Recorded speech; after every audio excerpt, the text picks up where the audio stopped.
네, 2부로 이어가도록 하겠습니다. 성공 마감 전략의 시간이고요. 자, 다행입니다. 출렁했던 오전 시간을 지나서 계속해서 낙폭을 만회해 나가고 있는 시장입니다. 아시아 주식시장 가운데 가장 지금 이 순간 회복력이 눈에 띄는 것, 특히 이 오후장에 눈에 띄는 흐름이 국내 주식시장이었는데요. 환율이 그래도 안정화되고 있는 지금 시점, 부담스럽긴 합니다만 그래도 오전 대비 안정화된 모습이고 종목도 양봉을 그리고 있습니다. 나스닥 선물 쪽에서도 다시 한번 플러스가 나오고 있고요. 시장의 표적에 일일비해서는 안 된다라는 건 알고 있지만 계속 불안하기만 합니다.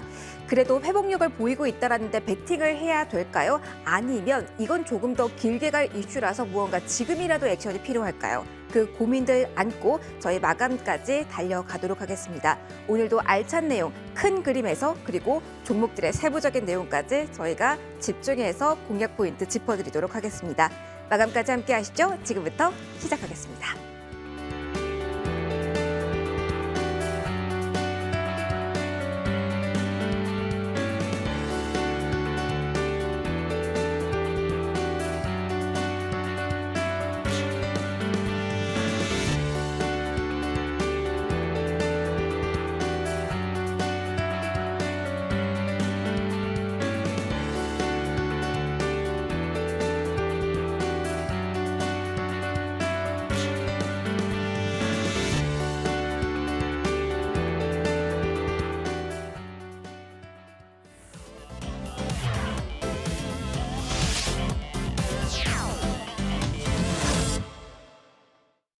네, 오늘장 랭킹 5 시간입니다. 증권맨이 꼽은 오늘의 핫한 키워드 정리 들어가도록 할게요. 오늘 이 시간은 헤르메스탁 하창원 본부장과 함께 꾸려가겠습니다. 본부장님, 어서 오십시오. 안녕하십니까. 안녕하십니까. 자, 그래도 한숨 돌리면서 저희 리스트들 확인을 해볼 텐데요. 먼저 어떤 이야기를 담고 있는지 화면으로 먼저 정리 들어가도록 하겠습니다. 어떤 키워드를 순위별로 꼽아주셨을까요? 먼저 5위 볼까요? 고물가에 소비가 위축될까 우려되는 리오프닝으로 속도내다가 브레이크 걸린 그 소비주 5위에 랭크되어 있습니다. 4위로 올라가 볼까요? 오른 것도 없는데 어제 상승분이 다 반납되고 있습니다. 오늘 다시 올라오곤 있으나 우려가 많고 있는 기술 성장주가 그 자리를 차지했고요. 올라갑니다. 3위입니다. 곡물에 대한 위기감이 고조되고 있습니다. 미국에서 옥수수 수확량이 10년 만에 최저치 기록했다는 뉴스 나오는데요. 출렁거림 심화될까요? 곡물 관련주 꼽혔습니다. 자, 2위입니다. 달리는 경주만가요? 계속 앞만 보고 위로 보고 올라가고 있습니다. 인플레 공포도 비켜가는 것인지 폐배터리 관련주가 강합니다. 2위 랭크되어 있습니다. 1위는 역시 이 키워드를 빼놓을 수가 없습니다. 그래도 오전 대비 안정화 되긴 했지만 계속 1390원 선 근방에서 움직이고 있습니다. 환율 쇼크 역시 1위의 키워드 맨 윗자리에 위치하고 있네요. 5가지 저희 다 의미 있는 이야기들입니다. 하나씩 좀 의미 있게 풀어보도록 할게요. 먼저 시장이 흔들거리고 조금은 우중충해졌을 때 원자재 키워드가 부각이 되는데 그래서 오늘 눈길이 바로 가는 3위 자리에 있는 곡물 열어보도록 할게요. 곡물 위기감이 고조되고 있다라고 합니다. 아까 제가 설명을 드렸지만 미국 옥수수 수확량 얘기가 나왔고 네. 푸틴 대통령도 여러 정상들과 이야기를 계속 한다고 해요. 본부장님, 네. 오늘 시세가 오전에 팍 났어요. 원자재주의 추가적인 달림 기대해도 될지 이벤트와 함께 지금 대기 매물을 가져가도 되는지 궁금합니다. 어떻게 진단하실까요? 네, 저는 충분히 상승을 기대하고 있습니다. 지금 자리에서 추가로? 네, 추가로. 일단은 조금 오늘 대주 산업이 좀 대장 역할을 해줬는데 만약에 조금 불안하신다라고 한다면 고려 산업이라든지 기타 지금 대주 산업에 비해서는 상승력이 좀 둔화된 친구들이 있습니다. 그래서 그런 종목군들로 좀 편승을 하셔서 좀 접근을 해보시면 좋을 것 같고요. 일단은 말씀해주신 것처럼 지금 옥수수 작황에 대한 이슈가 나오고 있는데 사실 이 작황 부분은 전 세계적으로 지금 다양하게 이루어지고 있습니다. 이게 이제 라니냐 효과가 사실은 연초에 끝나야 되는데 이게 6월, 7월까지 좀 넘어가고 있었고요. 그래서 그 영향들로 인해서 이제 가뭄이라든지 홍수가 미국이나 중국 주요 이제 곡물을 생산하는 지역들에서 좀 많은 문제가 생겼습니다. 해서 지금 계속적인 생산량에 대한 물음표가 생기고 있는 상황이고요. 이 곡물 쪽은 사실 한 번 농사를 망하게 되면 다음 해에 수확량이 일단 좀 잘 나와야 되는 것도 중요하지만 만약에 다음 해에도 큰 폭으로 나오지 않는다라고 한다면 그 다음 해까지 넘어갈 수 있습니다. 그러니까 이슈가 됐을 때 굉장히 좀 크게 영향을 줄 수 있겠다라고 보시면 좋을 것 같고요. 올해만 라니냐 효과가 영향을 주고 끝나는 것이 아니죠. 내년에도 똑같은 이슈가 발생될 확률이 굉장히 높고요. 지금 뭐 이런 기후변화는 온실가스가 주 범위이기 때문에 해당 이슈들에서의 좀 지속적인 영향을 좀 주지 않을까라고 보고 있는 상황입니다. 그리고 뭐 다들 좀 기억이 나시겠지만 뭐 팜유라든지 뭐 기타 곡물들도 지금 이제 수출 제한들이 많이 있는 상황이죠. 20개국이 넘는 나라들에서 50개가 넘는 품목들이 지금 수출 금지나 제한을 좀 하고 있는 상황인데요. 그만큼 수출적인 부분에서도 보호 무역주의가 좀 진행이 되고 있습니다. 에너지와 마찬가지로 이런 수요량은 고정적으로 나올 수밖에 없죠. 먹는 거다 보니까. 하지만 생산에 대한 공급 부분들을 좀 건드리고 있는 부분들이 있는 상황에서 이제 원초적인 생산까지의 좀 물음표가 생기고 있는 상황이어서 이런 이슈가 좀 지속이 된다라고 한다면 충분히 곡물 테마는 강력하게 좀 상승이 나오지 않을까라는 기대감이 있습니다. 거기다 앞서 말씀해 주신 것처럼 이제 푸틴 대통령이 흑해를 통해서 나가는 곡물들이 EU 쪽으로 넘어간다라는 부분들로 한 6, 7거래일 전쯤에 이제 또 수출을 다시 제한하는 부분들을 좀 검토하고 있다라는 이슈가 있었죠. 그래서 네. 해당 이슈에서도 약간의 좀 확정을 지어지는 이슈가 또 발생을 하게 되면 또 단기적인 급등이 또 추가적으로 나올 수 있고요. 결국엔 인플레이션인 CPI 지수 관련된 이슈로 오늘 시장이 좀 충격을 받고 있는데 결국에는 그 앞단의 역할을 해주고 있는 이제 원자재 관련된 부분에서의 부담감이 좀 여전히 있다라는 또 시각으로 보여진다라면은 충분히 이런 원자재 관련된 부분에서 순환매가 나올 수 있다라는 관점으로 보시면 되지 않을까라고 생각합니다. 요거 하나만 짧게 추가로 질문을 드려볼게요. 궁금한 게 그러면 지금 만약에 곡물 관련주를 접근한다고 하면 뉴스가 한 번 나왔을 때 그 한 번의 기회 시세를 줄 때 바로 빠져나와야 될까요? 아니면 조금 더 길게 봐야 된다고 보시는 건가요? 사실 길게는 보셔야 되지만 네. 단기적인 급등이 나오면 일단은 정리를 한번 하시면서 아하, 네. 다시 재매수 하시는 게 맞지 않을까라고 봅니다. 왜냐면 이 테마가 사실 이제 러시아 우크라이나 이슈로 인해서 한번 대세적인 시세가 나왔거든요. 그렇죠. 그런 종목, 그런 섹터 같은 경우는 빠른 시기에 다시 한번 추가로 대세적인 시세가 나오는 경우는 거의 뭐 5년에 한 번 나올까 말까입니다. 그래서 단기적으로 뭐 15%, 20% 급등 나오면 그럴 때마다 수익 실현해 주시고요. 또 좀 기다리면 또 다시 자리 내려오거든요. 그래서 그런 이제 트레이딩 관점으로 관심은 계속적으로 가져보실 필요가 있다. 다만 이슈는 앞서 말씀드린 것처럼 만약에 올해 작황이 안 좋으면 내년, 내후년까지도 이 이슈는 계속적으로 부각이 될 것이다. 라고 좀 정리드리겠습니다. 알겠습니다. 공략 포인트들 곡물 관련주에 대해서 정리를 우선적으로 저희가 해드렸고요. 다음으로 넘어가 볼게요. 곡물 위에 있었던 이 키워드도 많이들 궁금하셨을 것 같습니다. 왜 이렇게 잘 가는 겁니까? 폐배터리 관련주를 저희가 찾아볼 겁니다. 오늘 시장 흔들리길래 여기도 내리나 하고 먼저 찾아봤더니 아니요. 더 강하더라고요. 시장 지수 상황과 상관없이 계속 고점입니다. 폐배터리 키워드가 몰리면서 뭐 삼성, SDI 이렇게 잘 가지 않던 셋업체까지 가다 보니까 어디까지 저희가 동력을 생각해야 되는지 가늠이 안 됩니다. 상단을 예측한다는 게 이거는 뭐 저희의 영역이 아닌 것 같지만 네. 그래도 한번 부탁을 드릴게요. 동력 어디까지 지금도 괜찮다고 보시는지 궁금해요. 네, 저는 지금도 괜찮다고 봅니다. 오. 한 달 전에 제가 2차 전지 쪽 다뤄드렸고요. 맞아요. 2주 전쯤에 똑같이 또 폐배터리 말씀을 드리면서 네. 그때 코스모화학 좀 높지만 해보자라고 말씀을 드리고 그럼 2주 후잖아요. 네, 주가 항상 많이 저희가 미래에서 왔다라고 생각하고 네. 그 지점으로 더 올라갈 거다라고 생각을 하시는데 지금도 늦지 않았다라는 관점이신 네, 건가요? 저는 늦지 않았다라고 봅니다. 왜냐하면 결국에 지금 주가가 소급해서 많이 오른 것은 맞습니다. 사실 위치적인 부분에서 충분히 부담을 가지실 수도 있다라는 생각이 들지만 큰 흐름으로 보면은 지금 기후 변화로 인해서 이제 자동차 쪽은 전기차와 수소차로 전환이 될 텐데 아무래도 수소차 같은 경우는 인프라 관련된 이슈가 있다 보니까 지금 전기차 쪽으로 많이 매기가 쏠리고 있죠.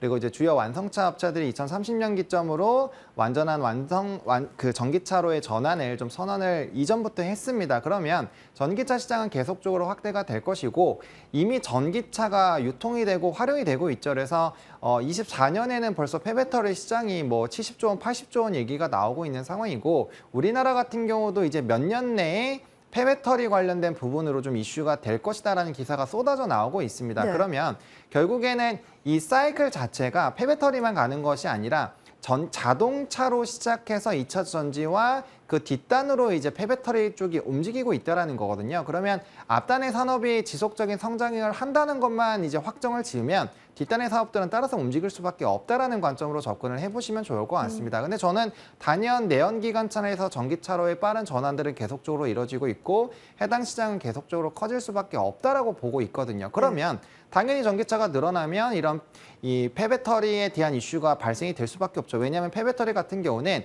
그냥 가만히 두거나 물을 닿으면 폭발을 하기 때문에 이거를 분해를 해야 됩니다. 그래서 관리를 해야 되는데 사실 뭐 그 부분을 조금 재활용하거나 재사용하는 부분으로 사용을 할 수 있는데 이게 리튬이나 니켈 가격이라든지 이번에 원자재 이슈가 있었다 보니까 이 원자재를 추출하는 쪽에 대한 수요가 많이 늘어날 수밖에 네. 없거든요. 그래서 그런 방향으로 봤을 때 해당 시장은 좀 커질 수밖에 없다. 그리고 이쪽 시장이 지금 실적적인 부분에서 약간 좀 물음표가 있는 것도 있지만 그렇죠. 지금 각종 대기업들이 선발적으로 움직이면서 이제 이 시장의 대장을 맡으려고 좀 노력을 하고 있거든요. 네.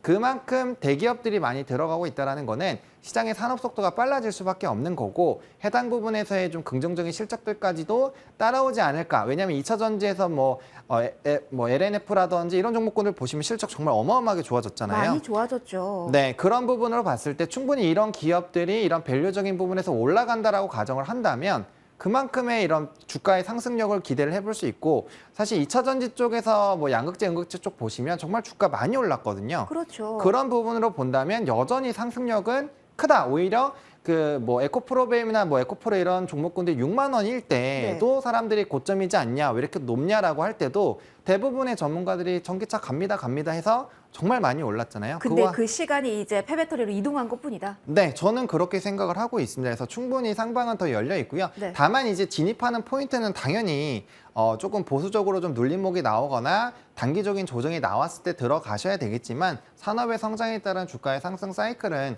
지속적으로 나올 수 있지 않을까라는 생각은 맞습니다.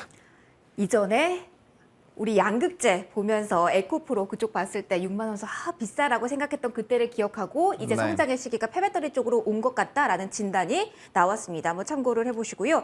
저희 이제 하나 더 키워드를 보도록 할게요. 오늘 많이 들으셨을 겁니다. 지금 자리에서의 위치면 괜찮은 건지 중심으로 질문을 드려볼게요. 환율 이야기를 할 겁니다. 지난주에 1380원대도 저희 높다 했거든요. 근데 1390원에서 오늘 안착 가능성까지 지금 대두가 되고 있습니다. 구두 개입의 효과는 없더라고요. 없죠.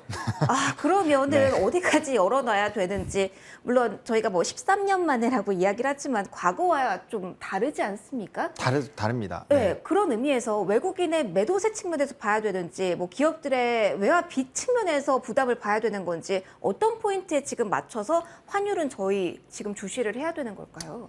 일단은 그런 관점으로 여쭤보시면 제가 이제 섹터를 좀 나눠서 설명을 좀 드려야 될 것 같은데 네. 일단은 1,400원대는 갔다 올 수 있다라는 가능성을 일단 열어두시는 게 맞습니다. 일단은 열어두시고요.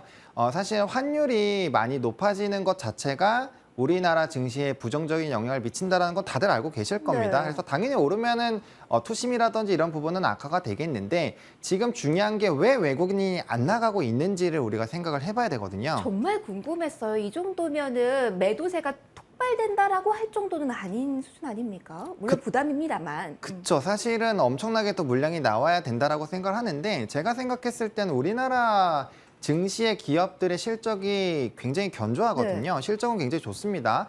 그런 상황이다 보니까 어차피 다른 데 가봐야 똑같거든요. 그래서 외국인들은 오히려 우리나라 증시 같은 경우 사실 고점 대비로 치면 코로나19로 영향을 받아서 지수가 빠졌던 만큼 거의 빠진 수준이라서 굉장히 좀 저평가 상황이다라고 볼 수가 있습니다. 그래서 그런 관점에서는 약간의 환차손을 경험을 하더라도 충분히 우리나라 증시가 다시 좀 좋아지게 됐을 때 이런 상승 캐파를 본다라고 한다면 충분히 그 안에서의 조금 건져갈 게 있다라는 판단이 좀 우세하지 않나라고 보고 있고요.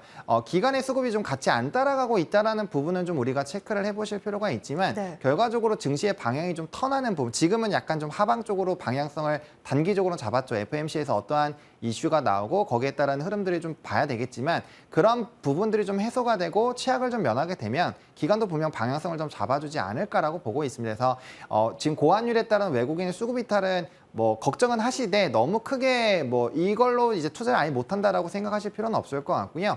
환율의 수혜를 받는 종목과 이 손해를 보는 종목을 명확하게 구분하셔가지고 투자를 하실 필요는 있을 것 같습니다. 그것도 조정 필요할까요? 그에 따라서. 네, 저는 필요하다고 봅니다. 예를 들어서 네. 항공 같은 경우는 항공유 같은 경우를 달러로 지불하잖아요. 그렇죠. 그래서 가만히 지금 숨만 쉬고 있어도 손해가 엄청 커지는 그런 산업들은 네. 좀 회피를 하시고요. 지금 수출이 굉장히 좀 잘 되고 있는 뭐 임플란트라든지 아니면 자동차라든지 이런 쪽은 환차 이익을 당당하게 좀 얻을 수 있는 섹터들은 조금 긍정적으로 보셔도 괜찮지 않을까라고 생각을 하고 있습니다. 그러면은 우리가 지금 정리가 필요하다. 네. 알겠습니다. 환율 추이에 따라서 수혜주와 피해주에 따른 정리를 지금은 할 타이밍이다라는 이야기까지 들어봤습니다. 저희 이슈들 오늘 정리를 쭉 해봤습니다. 이제 원픽을 골라볼 시간입니다. 지금도 공략해서 수익 챙길 수 있는 쪽이 있을까요? 어느 쪽에서 본부장님의 픽이 나왔을까요? 네, 저는 이번에 곡물 쪽으로 조금 선정을 했습니다. 단기적으로 탄력 나올 수 있다. 어떤 종목 가장 유망하게 보셨나요? 네, 고려 산업을 좀 선정을 했습니다. 네. 사실 이제 대주 산업과 고려 산업이 거의 이 곡물 테마에 좀 대장 역할을 해주는 종목군들인데요. 일단은 대주 산업이 전고점을 좀 뚫어줬습니다. 금일에. 그래서 후발로 충분히 고려 산업이나 뭐 기타 신성홀딩스라든지 뭐 한탑이라든지 이런 주가의 상승이 나올 때 충분히 조금 급등이 나올 수 있지 않을까라고 보고 있고요. 사실 이제 급등이 나올 수 있는 가장 최적의 조건 중에 하나가 주가의 위치 에너지인데 주가가 많이 눌려 있습니다. 근데 이제 앞서 말씀드린 것처럼 이슈는 워낙 많은 상황이죠. 그러다 보니까 충분히 이런 곡물이라든지 생산량이라든지 이런 수출 제한이라는 이슈가 또 나오게 되면은 단기적인 급등은 충분히 좀 노려볼 수 있지 않을까라는 관점에서 일단 고려산업 선정을 했고요. 일단 이 회사 같은 경우 뭐 배합 사료나 육가공을 하는 회사이고 뭐 미국 쪽에서 대두박이라든지 이런 것들을 조금 이제 수입해서 공장을 통해서 이제 가공을 하는 회사다라고 보시면 좋을 것 같습니다. 그래서 대표적으로 이런 곡물 테마가 나왔을 때 움직이는 종목이라고 보시면 좋을 것 같고요. 순이익단에서는 좀 약간의 좀 문제는 있긴 하지만 곡물가에 대한 이제 하반기 그리고 생산량에 대한 문제가 생기면 중장기적으로 가격적인 부분에서 점진적으로 좀 올라가지 않을까라는 기대감이 충분히 좀 수익적인 부분에서도 턴이 가능하지 않을까라는 부분들 그리고 바로 단기적으로는 옥수수에 대한 이런 생산 감소에 따른 우려들이 좀 있다 보니까 분명 이거에 따른 또 파생되는 이슈들이 발생이 될 거거든요. 뭐 가격이 오른다거나 뭐 빵 가격이 오른다거나 그런 이슈들이 생길 겁니다. 그래서 그런 이슈들이 나올 때마다 사실 또 주가의 급등이 나올 수 있는 상황이다 보니까 한번 관심 있게 보시면 좋을 것 같고요. 매수는 5,500원부터 5,730원까지 분할로 좀 접근을 해보시면 좋을 것 같고 목표가는 1차적으로 7,000원 좀 잡았습니다. 이전에 좀 상승이 나오면서 꼬리가 달렸었던 부분 라인들로 좀 선정을 했고요. 손절 라인은 4,950원으로 선정을 해드리겠습니다. 이번에 상승을 하더라도 기존에 조금 지지가 나왔었던 라인이 깨지게 됐을 때는 조금은 비중을 좀 조절해보자라는 관점으로 말씀을 드리도록 하겠습니다. 뉴스가 한번 나왔을 때 그때 좀 덜어내야 된다라고 말씀을 해주셔서요. 조금 길게 보시는 분들도 계실 것 같아서 7,000원이 될 때까지 기다려야 되는 게 그게 한 번의 뉴스인지 아니면 그 전이라도 윗꼬리가 달렸을 때는 빠져나와야 될지 그 부분만 조금 부탁드릴게요. 그냥 저는 윗꼬리가 나오면 한번 네. 정리하셨다가 네. 그 수익금으로 다시 조금 일정 가격대로 눌리면 재매수 하시면서 비중 조절을 하시는 게 맞지 않을까라고 생각하고 있습니다. 알겠습니다. 오늘의 원픽 고려산업까지 들어봤습니다. 지금까지 헤르메스스탁 하창원 본부장과 함께 이 시간 진행해봤습니다. 본부장님 오늘도 고맙습니다. 네, 감사합니다.